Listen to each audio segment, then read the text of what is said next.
akan betul ngebahasnya sekali. bersama Dr. Andi dan juga Mbak Rosalina yang ternyata punya masalah problem di giginya dulu. Tapi kita ke Dr. Andi nih. Kita sepertinya masyarakat Indonesia ini kalau ngomongin masalah gigi ini belum seperti orang luar, dalam arti mungkin ya ke dokter Rutin gigi ya kan gitu sekali ya. Mereka 6 bulan segala macam kan dok ya. Mereka tuh benar-benar rutin ya dok ya, per 6 bulan harus gitu kan Iya, jaga. per 6 bulan harus kan. Kenapa harus 6 bulan? Karena jadi kalau ada masalah kesehatan gigi bisa terdeteksi secara dini gitu loh. Oke. Jadi misalkan ada lubang, ya lubangnya masih kecil masih bisa ditambal. Tapi kan kebanyakan nih masyarakat Indonesia Ya udah kalau udah aja. sakit baru Iya, datang. Baru lubang belum sakit gitu ya. Iya, masih lubang masih Iya. bisa makan lah Baru, gitu. ya. Kalau ya. misalnya sakit, udahlah sakitnya masih hilang timbul gitu minum kan obat ya. hilang lupa ke Ya dokter udah, gigi. lupa. Tinggal dikasih koyok gitu. Iya, tinggal dikasih gitu kan habis itu udah. Terus dok? Nah, jadi akibatnya pas saat datang ke dokter gigi lubangnya udah besar ya, udah sakit sekali.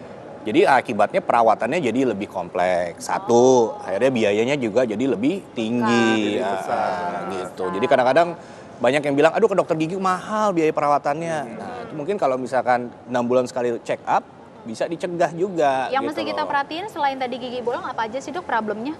Banyak sih sebenarnya, karena rongga mulut itu kan nggak cuma gigi ya. Iya. Ya, ada jaringan lunak. Jaringan lunak itu kan seperti gusi kita, Gusi, ya ya. benar.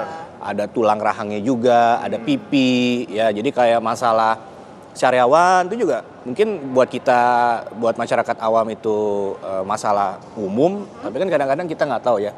Sariawan itu ada yang memang ringan, tapi ada juga yang mungkin gejala-gejala jadi suatu penyakit yang lebih berat. Apalagi kalau ngomongin tentang mulut ini apa ya, bakteri juga banyak kan ya dok ya. Oh, udah pasti. Nah, udah jadi pasti. sebenarnya kalau kita melihat berbicara mengenai mulut ini, apalagi gigi gitu ya, katanya juga terhubung dengan saraf-saraf. Itu gimana sih maksudnya, Dok? Iya.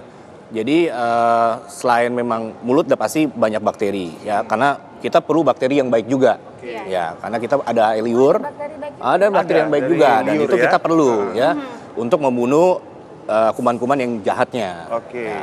Terus kalau syaraf-syaraf udah pasti banyak sekali ya, karena kita ekspresi wajah ya, kalau kita mau ketawa, kita mau sedih, semuanya kan dari ekspresi wajah itu kan pasti banyak sekali syarafnya kan. Pengaruh juga. Oke. Jadi kadang-kadang kalau tindakan penyuntikan di dalam mulut itu harus hati-hati. Oh, tindakan penyuntikan dalam mulut harus Betul hati-hati. sekali. Karena syarafnya sangat banyak sekali di dalam mulut itu. Nah, ngomongin tentang harus hati-hati, memang kita harus hati-hati ya dalam Iya. mungkin menangani ya masalah mulut, gigi begitu. Ini yang sedang atau pernah dialami sama Mbak Rosalina. Nah, Mbak Rosalina ini pernah veneer ya, yang lagi hits-hitsnya. Yang lagi Kayak hits, Nana tadi betul. senyum terus, veneer Gak ya. gitu Rio. Tapi nggak apa-apa, memang veneer itu membuat kita jadi percaya diri buat Betul senyum ya, sekali. Dok, Iya, ya. betul. Untuk Tapi memperbaiki kalau penampilan. akhirnya malah jadi masalah, itu Nah. yang sepertinya ya Katanya gitu. masalahnya bikin repot sampai Jadi berdarah-darah, repot loh ini, betul gimana Mbak? Mbak Rosalina bisa cerita? Yang pasti sih sebenarnya pengen veneer, pengen cantik pastinya ya kan, Iya. pengen lebih kelihatan bersih, pengen kelihatan lebih bright seperti itulah, dan itu semua golongan profesi atau golongan masyarakat pasti kepengen Pasti, seperti betul. itu ya nggak sih gitu. Hanya mungkin pada saat itu mungkin aku melakukan itu dengan melakukan penanganan veneer itu dengan orang yang belum tepat, mungkin seperti itu yang akhirnya gigi asliku mungkin yang tadinya bagus banget, pede ya. Iya. karena menurut aku emang udah bagus banget bentuknya, hanya karena itu warnanya kuning, aku kepengennya kok kayaknya teman-teman cakep semua ya, Karena kalau warnanya lebih ini kayaknya kece gitu. Iya, kalau Bright misalnya gitu lebih ya. bright kayaknya Iya. oke nih dengan bentuk yang ini gitu ya.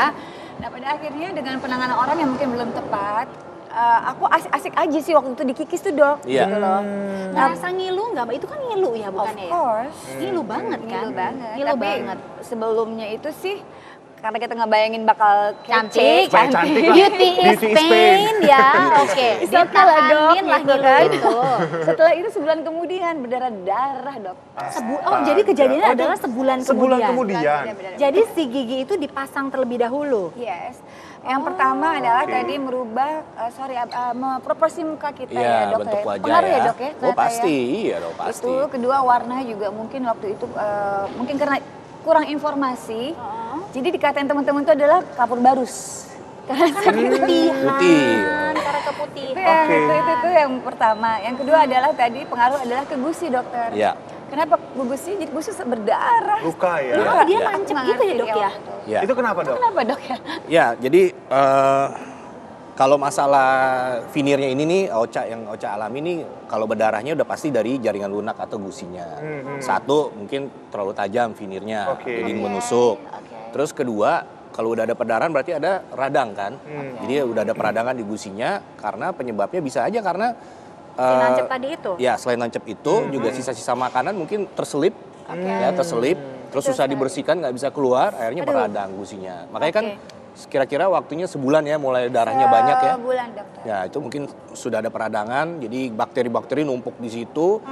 Itu juga pasti menyebabkan satu lagi tuh kalau udah kayak berdarah-berdarah bau mulut. Semua yes, of course. Mohon maaf jadi Aku pengen nyambungin omongannya Mbak Ocha yang tadi kan biasanya kalau misalnya orang Indonesia kan nggak kayak yang di Iya. Hollywood atau di Iya, luar sana Hollywood giginya smile ya. kayaknya bright banget begitu Iya, kan ya iya. dok. Nah ini biasanya kalau gigi kuning ada nggak sih kayak penanggulangannya atau biar lebih Ya, jadi sebenarnya selain veneer ya. ya, selain veneer lah veneer gitu. ya. Jadi kalau veneer itu kan sebenarnya kita merubah bentuknya juga. Iya. Oh, iya, Ya, kita betul. merubah warna udah pasti, merubah bentuk juga pasti.